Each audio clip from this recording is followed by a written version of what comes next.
Hello everyone, Chris here, and today I'd like to get you up to speed on variables inside of Java 8. So variables are really central to all programming languages and just the whole concept in general. But what they are is a space in memory that gets assigned to represent a piece of data. And that can be either a basic number like an integer, 1 through 10, 1, 2, 3, 4, 5, 6, 7, 8, or 9, or 10. One number at a time, of course, per variable. Or it could be a floating decimal number where you would have the decimal point. So 40.56 could be an option there, possibly for representing currency. And it can also be a code representation for something else, like an alphabetical character. Just about anything you can type on a keyboard or actually show on a text editor is probably within Unicode, and all of the American characters would be in ASCII code, American Standard Code for Information Interchange. And a variable can also point to another location within the RAM, so a memory location, possibly of another variable, or pointing to an object within your space. So, aside from that, a variable is created by allocating a specific space in memory, and once it's assigned, unless of course you do something to clean out your variables, that space, the couple of bytes, the bit, is going to be there exclusively for that variable and the representation of the data you want it to represent. And that's going to be all stored in the random access memory. If you don't already know, RAM is the memory that basically goes bye-bye whenever your computer turns off. It's always changing, always in flux, and it's not used for permanent storage as opposed to the hard drive. Now, variables, of course, they get their name from the fact that they are typically changeable. Once you've assigned a variable, you can always change it to another variable. You can increment them, making them go up by one.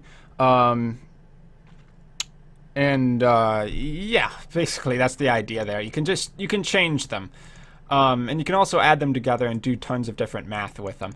Unless, of course, they have the final keyword modifier, then you cannot reassign a variable. It's set in stone. If it's set like integer x equals 100, but it's a final integer, then it's basically going to be 100, period. You can't change it. So there's a bunch of different types of variables inside of Java, and pretty much all programming languages is pretty consistent. So for instance, you have Boolean variables, which are going to represent true and false. So basically, if you have a question like, okay, can I go to the opera tonight? Do I have enough money to go to the opera tonight? And then it's like, okay, well, the variable is either going to, or your function is going to come out with true or false, and that gets assigned to a Boolean. So it can only be true and false. It only has two states, and that's because as one bit, of course, I'm not going to get into binary, but one bit has two states, on and off, 0 or 1. So that's why that's one bit. Now characters inside Java are 2 bytes, and a 2-byte character has enough space to hold all of the Unicode values. So Unicode includes not only American characters, but just about every other language. In addition, most of the common symbols that you would see, and a lot of other stuff too, like arrows, circles. I think in Unicode there's even like a symbol for hearts, like the suits on playing cards, and all kinds of different stuff. But although in the basic binary form it's just going to be a bunch of numbers, those numbers come out to represent a character. So you know, I can't think of any off the top of my head, but let's just say like 13, in the binary equivalent of 13 comes out to the letter A or something like that. So that's one example of, a variable representing something else. Although it's just really storing numbers, the numbers in code gets translated into something else because it's a character type. Then there's integer variables, and integer variables just have to do with basic numbers. They're the simplest kind of variable to really understand. And the difference between these 4 different types comes down to how much data, or what the size of the variables is, and as a result, how long the numbers it can store are. So for instance, a byte is 8 bits, basically 2 to the 7th power, I believe, which comes out to 256 spaces, meaning it can't really deal with big numbers. but at the same time, although it can't handle big numbers, it also takes up less space in memory. Then you go up to short, which is basically just the short name for short integer. You have 2 bytes, so it has half the memory size as a regular integer, and is a lot more restricted than a regular integer in the size of the numbers it can store. Now, in all these cases, it's just storing numbers that don't have decimals, integer variables. So that could be like 1. I think in the case of a short, it can go up to like 32,000 or 667 or something like that in both directions, whether that's positive and negative. But you go beyond that, and you run into problems because 2 bytes cannot store like a number like 50 million or anything like that. Now, longs, of course, there's not many situations where you'd really need to use long. We're talking about gigantic numbers here, like trillions and trillions, maybe beyond that in the size of the number. So if you're storing like the national debt, maybe you'd put long variable for that. But in most cases, like 99% of cases, just using integer is pretty much fine. In most programs, you know, the difference between using a 2-byte variable and a 4-byte variable is not going to make the difference between how fast your program really runs. It's just good to know that there's different sizes. You may run across a situation where you need to use a long variable. So then we have the floating point variables. And these are when you need to represent something that has a decimal value. So you're going into the tenths, the hundredths, the thousandths place. Now, there's only 2 different types in Java, and that's the float, which has a 4-byte size, and the double, which has a 8-byte size. Just like integers, the difference here is a double. Well, it takes up double the storage, and as a result, it can store much bigger numbers than a float. Now, how often do you really need a double? You know, in most cases, a float could probably work, but it's just like long. You may come across the situation where you need to use a double variable. Now, of course, since floating point variables need to handle the decimal places too, using a double probably more common or necessary than using a long, since longs only need to worry about ones to hundredths to thousandths, blah blah blah, or ones to the hundreds to the thousands place. I mean, in any case, basically you got to worry about character variables, which represent Unicode, integer variables, which are just basic single numbers, and floating point variables, which have decimal places. If you can follow all that, then you're pretty good to go here, but I do have some code to show you down here. Basically very simple stuff. I think we already discussed the public static void main method, which inside of standard Java is just the function that executes automatically whenever you hit the run button inside of the compiler. So here we have 4 variables that I am assigning a value. You can tell the variable declaration because I put int here to the left of the variable name. The declaration right here, it's in purple. The name of the variable is the lowercase letters that are in black and white. You can tell that they're being assigned because they have an equal sign right here. Equals, 1 equal sign means an assignment, so it's usually for assigning a variable, a number, or a character or something like that. Now, while those are integers, representing this 4-byte integer variable up here, we have the double here, which is an 8-byte floating point decimal number. And this is necessary to have the floating point here because we're, of course, assigning a floating point number here because you got the 0.5 decimal. That's where the floating point comes in. Now, if I was going to try to do that to the integer, you would immediately get an error because, well, you can't just take a floating point and automatically assign it to an integer. If you wanted to do that, you'd have to cast it as an integer, and by casting it, you'd lose this decimal value altogether. So we want to use double, a double variable so that we can retain that data and assign it properly. Now right below that, you have the 4-byte floating point variable, the float, which basically works just the same way. Though if you're going to assign something as a float to a float variable, you do have to have this f at the end because by default, a floating point decimal number with no D at the end representing double or F at the end representing float, the compiler is just going to automatically assume that that is a double, not a float. And since float and double are different variable types, you'd have to cast it. Of course, with a number like this, if you did cast the double to a float, it would retain the information, unlike the integer. But if you had something that went on all the way to this size of the page, a gigantic variable, then a float might not be able to store that, but a double may be able to. But in any case, just remember, if you're going to assign something to a float, and it's just a number like this, you got to put the F at the end. Okay, I hope you guys could follow all that.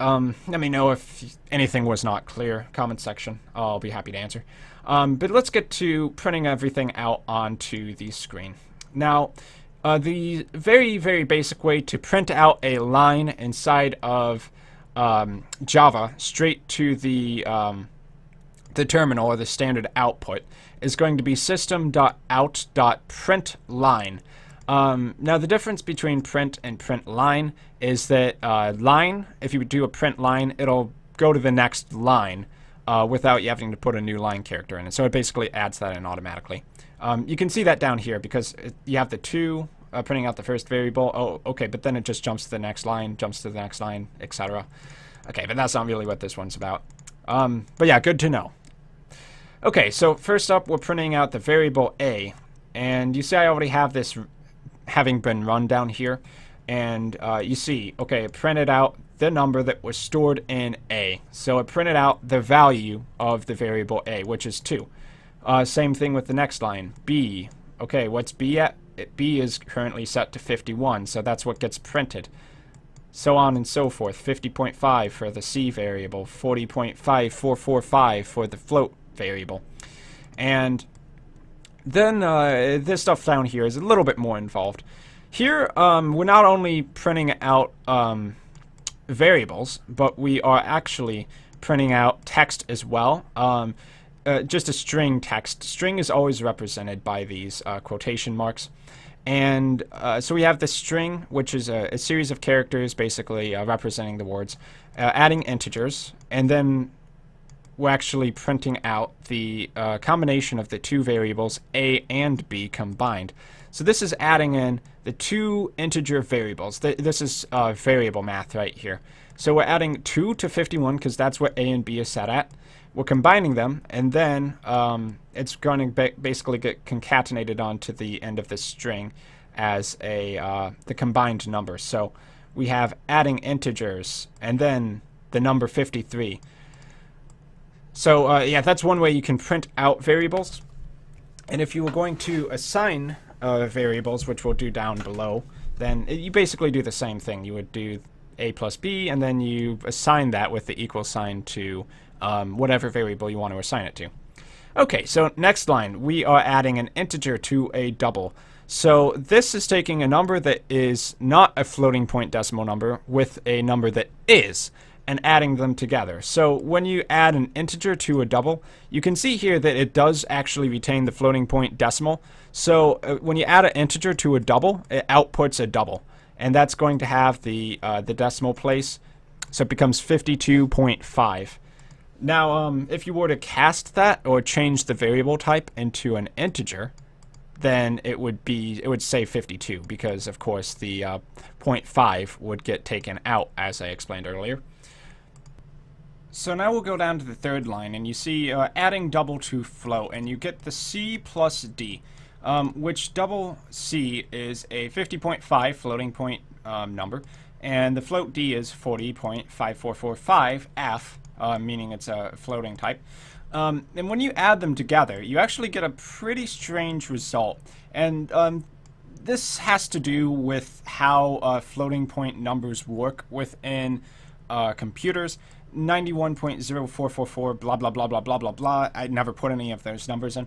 And basically the short story is that when a floating point decimal number is stored in a computer, it's not actually storing the precise number, but something very, very close to it. Significantly the same. if you were to think of like science classes and significant figures, but in actuality, not the exact number. And when you do math between floats and doubles, sometimes you get a little bit of a strange result like this, which is one reason why it's typically better to, if you want to be as precise as possible, just add doubles to doubles. Use like doubles all the time within your program, unless you have a really good reason not to use a float, and you should be good to go there. So like for instance, if I was to add, let's say that float, or that double rather, to another double, let's see here. I'll just type in a number here, so like 60.5, no, 60.55, yeah, that's good. And let's run it again.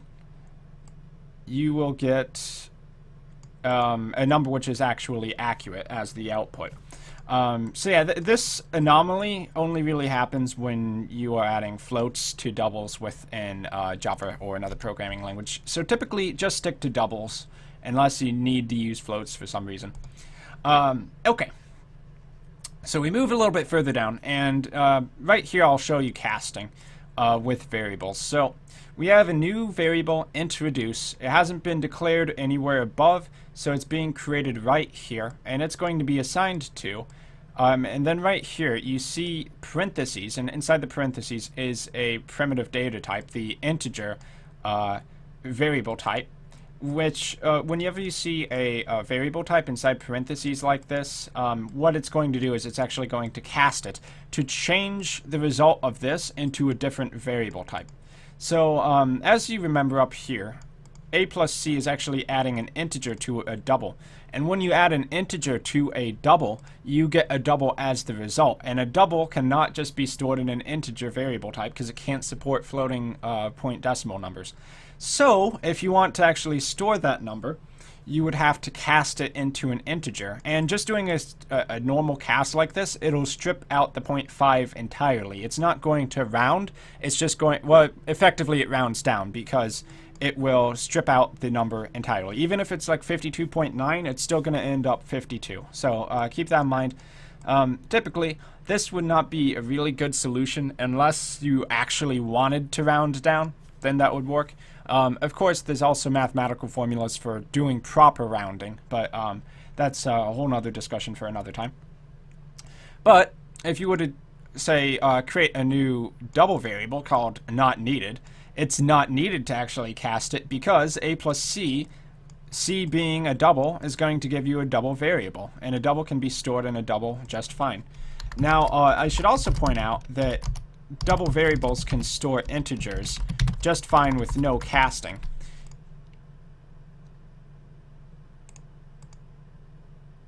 Oh, wow. Okay, for a second there I was like, whoa, did I just eat my own words? No. What actually happened there is I tried to instantiate a new variable that had the same name of one that was already above it. If you try to create two variables of the same name, they're going to conflict. That's no good. So make sure you have different variables using different names, and if you need to change a variable, assign it. Don't redeclare it. Whenever you put this variable type over here, that's declaring a variable. Okay, but yes, you can see there's no errors here. Adding an integer to an integer and assigning that to a double works just fine. And then we see down at the bottom just basically a demonstration of how when we casted that double to an integer variable, we lost the 0.5. So they're no longer the same. The 52.5, when it turned into an integer, became 52. But when we stored the 52.5 as a double inside of a double variable not needed, it retained the 0.5. So there's a lot more that could be said about variables, but this is definitely pretty much what you need to know to get started. If you do have any questions, though, let me know in the comments section down below. Of course, if you're interested in how floating variables work, there's a bunch of good write-ups on it on places like Wikipedia, and you can look into that. But in general, you just need to know that they store floating point decimal numbers, and they aren't 100% precise in the way they do it in order to allow them to basically store bigger numbers. So they sacrifice precision in order to have bigger numbers, more possibilities to be stored.